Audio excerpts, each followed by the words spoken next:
Hello and welcome to NFL Talk UK. And as you can see, it's a slightly different setup this week. But in the flesh, we've got Jeff Reinebold here in London. Welcome, Jeff. It's awesome to be back home. It is. You're back home for you, exactly, in West London, where you've lived for many years. And I think I saw you having a little walk around earlier, meeting the people. Seem to love it here. Yeah, it really is. It's London to me is the greatest big city in the world, and you know it's amazing. We're in the lobby today, and already you see the purple of the Raven fans are here, and I'm sure the Jags fans are doing the same. But this hotel where we're staying is loaded with Ravens fans already. I'm away from home for Jeff here. I feel like I'm in America being here. Yeah. We should probably sum up that Tom isn't here.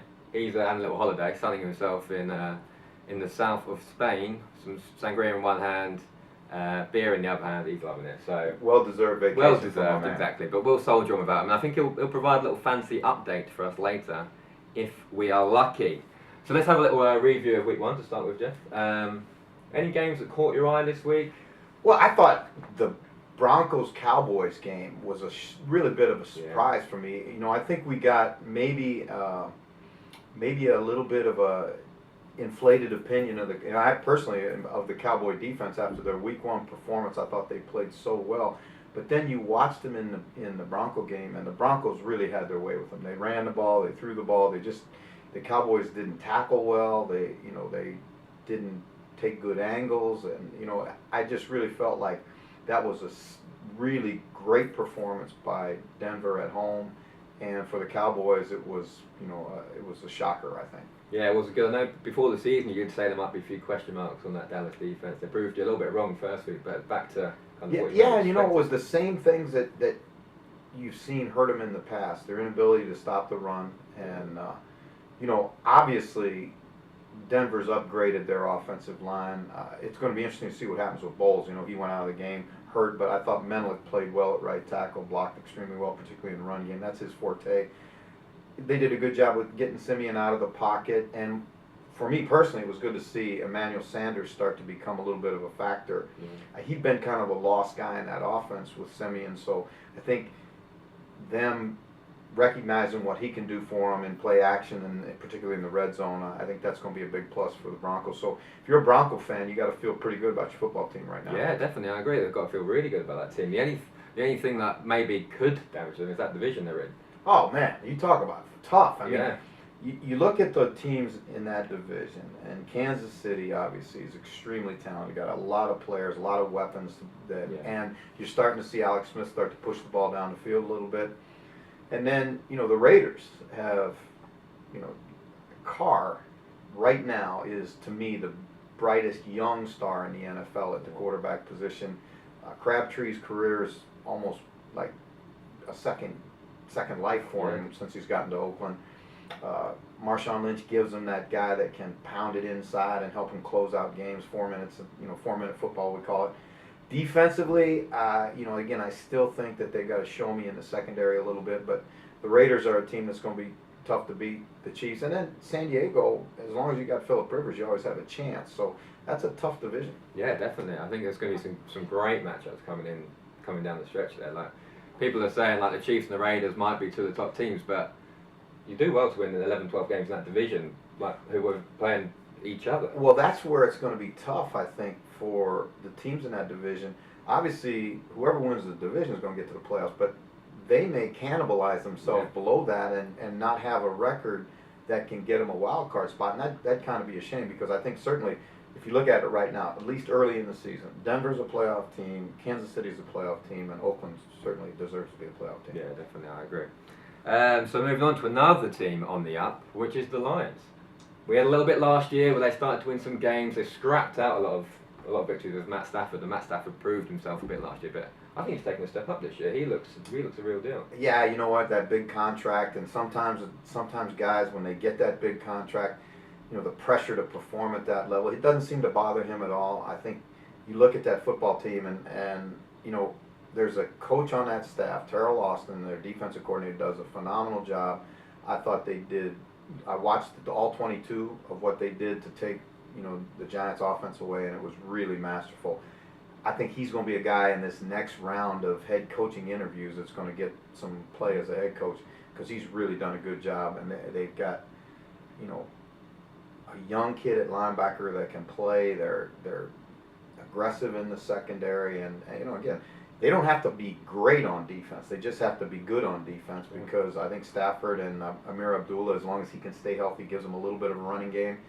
And Eric Ebron at tight end, man, oh man, he's starting to show why he was drafted as high as he was. Yeah, definitely. Abdullah seems to take a lot of pressure off Stafford, doesn't he? And also the defense, like 5 sacks they had, 1 interception. Just give Stafford that much less pressure and more time to do what he wants to do. Well, you know what? Everybody plays better when you play what we call complementary football, where the defense, the offense, and the special teams all play well in a game and play for each other. So Matthew Stafford has made a career out of fourth quarter comebacks, but that's because they've been a bad team. Now they're starting to show signs of having balance and being able to play some defense and solid in the kicking game.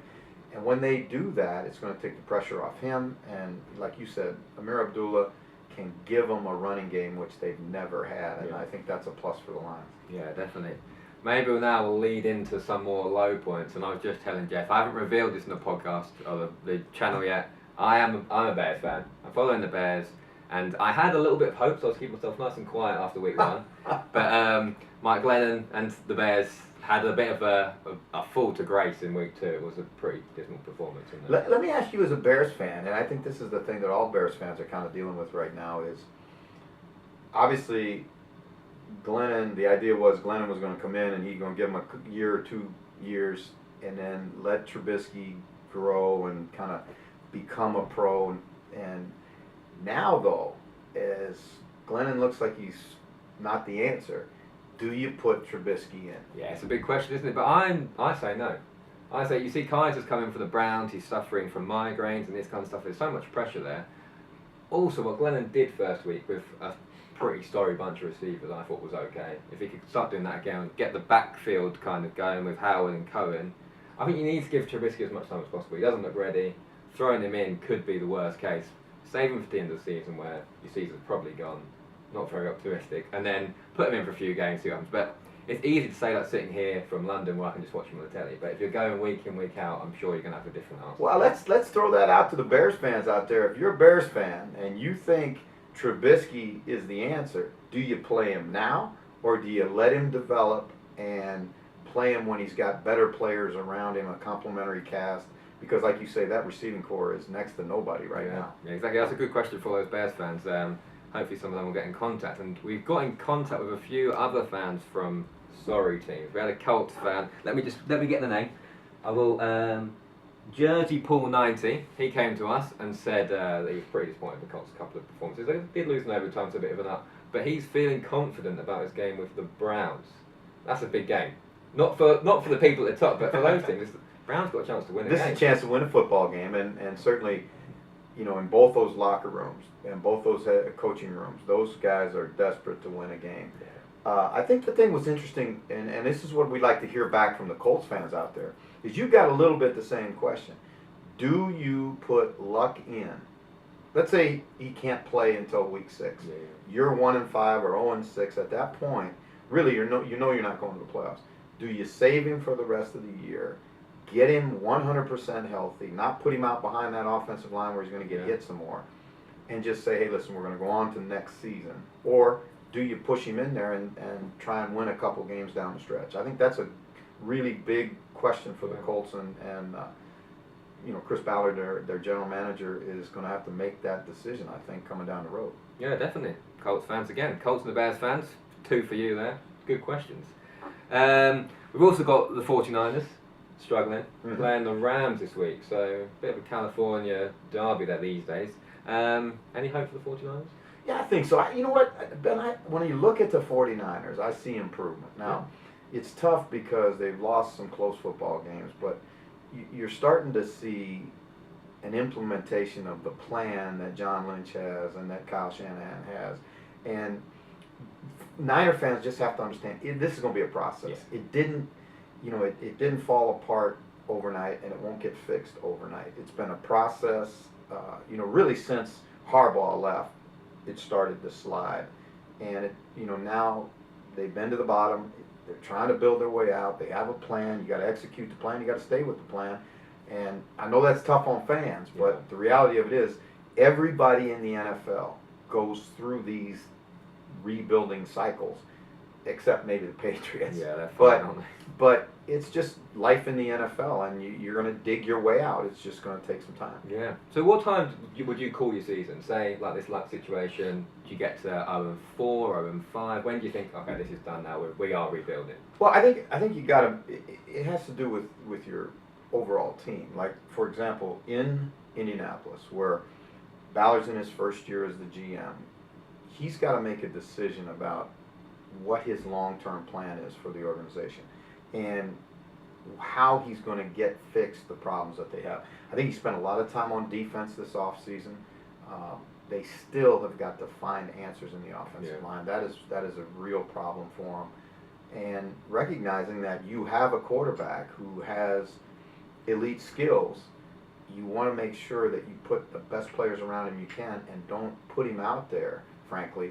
He's been hit way too much in his career already. So I think that's going to be an interesting thing that they're going to wrestle with, because, from a coaching standpoint, that Pagano is looking to win games because he's trying to keep his job. That's the big challenge sometimes between front office and coaching. Is front office has a plan, coaching recognizes that you're judged on a week-to-week basis, while the front office is thinking long-term typically. Yeah. Certainly in this case, they're thinking long-term because it's such a, the roster's just not what it needs to be right now. Yeah. Maybe another head coach under a bit of pressure is Sean Payton at the Saints. Like a team that maybe if you expected to be a bit better than what they are, and they've started 0-2. It's interesting with this team because I talk to guys around the league, and I hear the same things, some concerns about maybe a little bit hard-headed in New Orleans with, you go out and get Adrian Peterson, and you play him against Minnesota, and he gets 9 plays in the game, and you wonder about why would you spend the money to go out and get that guy to bring him in and only play 9 plays. They seem to be so committed to throwing the football and winning with Drew Brees that they just kind of turn their back on the running game, and they've got some good running backs there, and I think they've got to find some balance offensively, and then defensively again. They got to get Delvin Breaux back in the secondary. They're missing him terribly. And, again, we came out of training camp thinking that they found some answers on defense. But, boy, the answers sure dried up real quick in the first 2 weeks. Yeah, like you said at the start, preseason is preseason. Yeah. The big boys are playing now. so preseason, you cannot judge a football team on preseason. Yeah, definitely. So let's go on to the news, Jeff. First of all, a bit of a shock was Lawrence Timmons for the Dolphins. So he played 101 consecutive games, and on the Saturday, he just went missing, went AWOL, didn't turn up, didn't play. Come Monday morning, he's been sacked. So that's a pretty big story, isn't it? Well, you know what? It's a shocker to me, Benny, because I had spent 3 days with the Dolphins in training camp and watched him very closely, and I thought he brought great energy to their defense, brought leadership to their defense. Everybody that I talked to in the Dolphins organization talked about what a pro he was, how glad they were to have him, and then all of a sudden, whatever happened. I don't think we'll ever really know the true story, but he just went AWOL on his team, and I thought Adam Gase handled it extremely well. When he met with the media after the game, he said, "Hey, listen, I got a lot of things to think about before I talk about this." And I'm sure that they sat as an organization and looked at what they felt was the best answer for them, and in this case it was to let the player go and stand by the the culture that they're trying to develop in Miami. So again, another great job in my opinion of Adam Gase handling a very difficult situation. Yeah, definitely. A little bit lighter bit of news was Odell Beckham this week, who said on Twitter that he does not care about your fantasy team. I know a lot of people out there follow fantasy very, very rigorously, and they've been tweeting him saying, "Are you going to play this week? You're injured and stuff." Do players play fantasy? Are they interested in how many points they're getting? Yeah, I think the players would maybe downplay that a little bit if you talk to them. But I'm going to tell you something. They all know, and they all know what their Madden character looks like and what their Madden rating is and all that stuff. They know because again they're fans of the game too, and they're fans of each other, and they watch very closely who's producing points and who's not producing points. And again I think OBJ maybe is a little bit frustrated right now because of the fact that such great anticipation going into this season with the Giants rather, and having Marshall and Shepard with him, and boy, oh boy, everybody thought they were just going to light it up, and they have struggled. They really struggled in New York. They have really struggled, and a team that struggled last week is the Jags, but they're here in London now, so Jags v the Ravens, and we've got a little homecoming story actually. So last year in the draft, we had a 5th round pick for the Ravens, and I'm going to check her name again, sorry. It is Jermaine Elamuna. Apologies if I have said that wrong, but he was 5th round pick, and he's born in Chalk Farm, a few miles away from Wembley, and maybe he'll get a few plays in Wembley in front of hopefully his family and friends, and that would be a lovely story. It would be a lovely story. I think that that is another indication of just how far it's come, and they're now, I don't know, a handful of UK-born kids playing in the National Football League, and so they're out there, and I think that what's going to end up happening, I really truly believe this, is at some point college coaches are going to start to figure it out, and they're going to start to come here looking for players, and that just is going to create a better pipeline to get players playing in the NFL. I think we have 4 or 5 on practice rosters now, and another 4 or 5 on active rosters. So those are great numbers when you consider, what it was like not very long ago. No, definitely, and I think one reason over here is the university game's really growing. So hopefully we can get involved in the universities. If any university get in touch with us as well, that's one of the real growth areas. In this yeah, you know what? It's amazing, Ben. You talk to people back in the States, and you say, there's over 85 or 100 unis playing American football now, and they look at you like, what? But it is an incredible story, and you talk to the university coaches, and I know a number of those guys, and it's amazing how it happens. They come to Freshers Fair. Some of these kids have never played football before, and in 13 days they go out and play a game. So I think university football is a phenomenal thing. I think it's another growth aspect here in the UK, and it's something that we hope to get the university programs involved with. NFL Talk UK. Yeah, definitely, that'd be fantastic. So, have you got any predictions for the game, Jeff? You're going to be there with. I think the thing that's going to be most. I was telling Neil that I think they ought to hand out bags of ice when the fans come to this game, because it's going to be a hitting game. These are 2 very physical football teams. You might get bruised just watching the game because they get after one another. The Ravens play such great defense. They're going to play ball control. They're a team, Johnny Harbaugh has them playing extremely good complementary football. They don't ask Flacco to do a lot of things. Just don't screw it up. They get turnovers on defense. 10 turnovers, Benny, in 2 weeks, 8 interceptions. The first time in, I don't know, maybe NFL history that a team has that many interceptions and turnovers in the first 2 weeks of a season. So I think the Ravens defense is ferocious. Yeah. They're going to put 8 in the box to stop Fournette. If Bortles can't win outside one-on-one, and it's going to be tougher now without Robinson, then it's going to be tough for the Jags to move the football. I think it's a low-scoring game, physical game, and I think the Ravens will win it.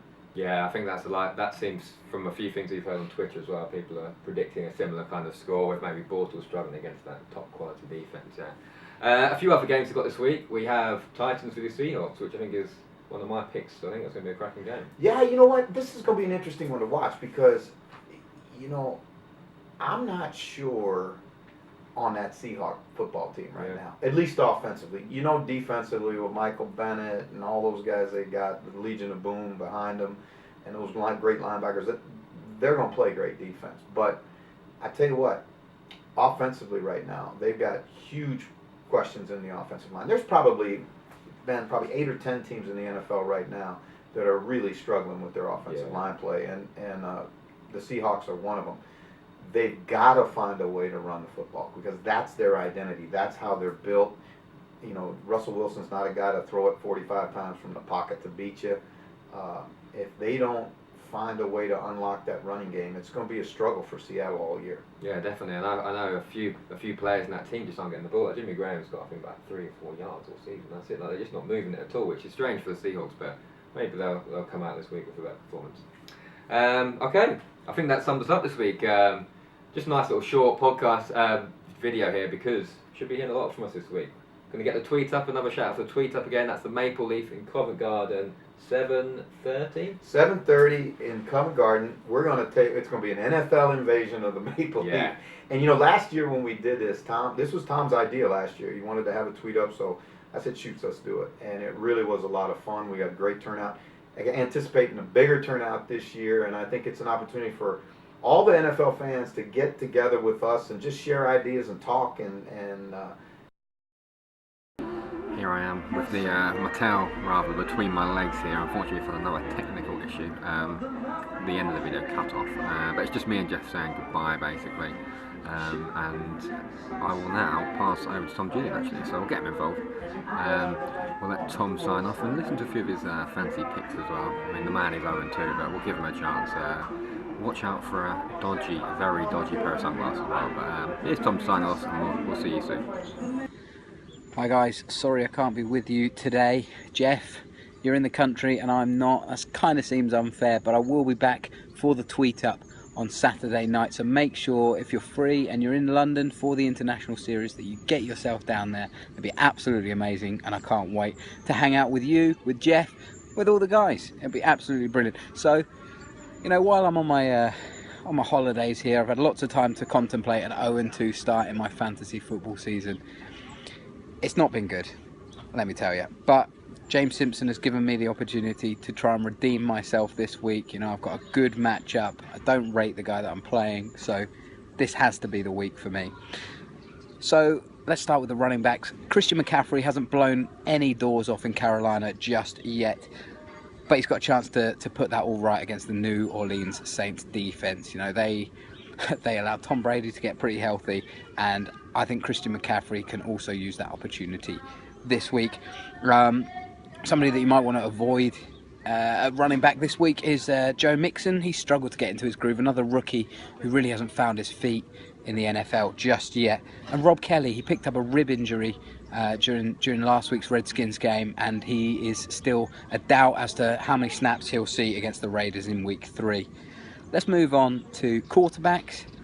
And again, Carolina Panthers haven't shown us too much, but Cam Newton has a great opportunity this week to be the man. It happened with Tom Brady against the Saints as well. He got so healthy, and I was playing against Tom Brady last week, and that did not help me. And I think Cam Newton's going to be the same this week. I feel good about that. Wide receivers, somebody that I know Ben is quite high on, Devontae Parker. The Miami Dolphins are up against the New York Jets this week, which is always a good matchup for pretty much anyone. So start that wide receiver. I think you should be feeling pretty good. Maybe a defense to avoid. I know I've hyped up the Carolina Panthers so far, and the Panthers have had an amazing defense in the first 2 weeks, but you've got to consider they've been playing the Bills and the 49ers. Drew Brees and the Saints offense provide a completely different caliber of test. So I'm still working out exactly what the Carolina Panthers D is, whether it's the one from 2 years ago or whether it's actually last year's defense, which didn't really show anything. So that's one to watch for me. If you've got an option to stream a different defense, I'd maybe do that. That's all from me, because as you know, I'm not the fantasy expert. 0-2 doesn't say a lot so far. So we'll see how it goes. I'll let you know next week. I look forward to having James Simpson back in the hot seat, because he knows all this stuff way more than me. But until then, hopefully see you Saturday. If not, enjoy the international series, and we'll see you soon.